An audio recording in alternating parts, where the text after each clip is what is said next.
Bonjour, Frédéric Naïm, avocat au barreau de Paris. J'interviens en droit des affaires et en fiscalité. Et j'aimerais, à l'occasion de cette petite chronique, vous parler des micros, donc des entreprises qui ne dépassent pas des seuils de chiffre d'affaires et qui donc sont exonérées de TVA et bénéficient d'un forfait social sans avoir aussi à tenir une comptabilité, ce qui est quand même pas inintéressant.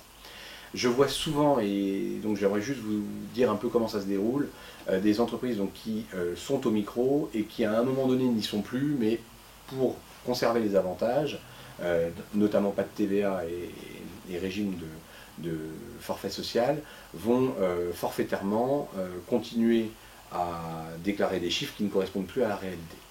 Et là, lorsque l'administration fiscale va venir vous contrôler, elle va bien évidemment reconstituer la totalité du chiffre d'affaires que vous avez généré, en ventilant bien chiffre d'affaires vente et chiffre d'affaires prestation de service, et lorsqu'elle va constater que vous excédez les seuils, va vous demander de payer la TVA sur la totalité de votre chiffre d'affaires, nonobstant le fait que vous ne l'avez pas facturé à vos clients. Donc ça c'est quand même un point très important à connaître. La deuxième chose que vous allez encourir, c'est que votre résultat, votre bénéfice va être reconstitué et on va vous enlever le forfait de charge, qui est quand même pas inintéressant, en vous disant en gros, il faut justifier de la totalité des charges de votre entreprise, donc qui est donc le deuxième point assez problématique. Enfin, le troisième point problématique, c'est que votre bénéfice va lui-même être majoré de 1,25.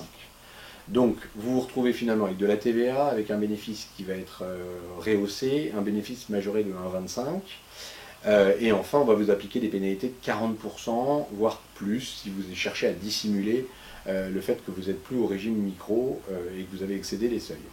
Donc, le calcul n'est pas terminé. Vous avez également, bien évidemment, des charges sociales qui peuvent être recalculées et on voit de temps en temps l'administration fiscale communiquer à l'URSSAF qui va recalculer les cotisations dues au lieu de celles qui ont été appliquées. Donc attention au calcul de se dire je ne déclare pas mon activité en mode réel et je reste abusivement en régime micro, ça coûte très cher. On a une possibilité dans certains cas d'amoindrir le sujet, notamment lorsque les clients à qui vous n'avez pas demandé de TVA, mais vous vous retrouvez redressé sur la TVA, acceptent de jouer le jeu et de vous reverser une somme complémentaire au titre de la TVA. Donc là, ça va permettre un peu d'amoindrir le sujet, mais autrement, c'est vite très élevé, très coûteux, donc c'est pas un bon calcul. Lorsque vous excédez le seuil, posez-vous la bonne question et mettez-vous en parallèle du gain que vous voyez apparaître au départ, toutes les incidences.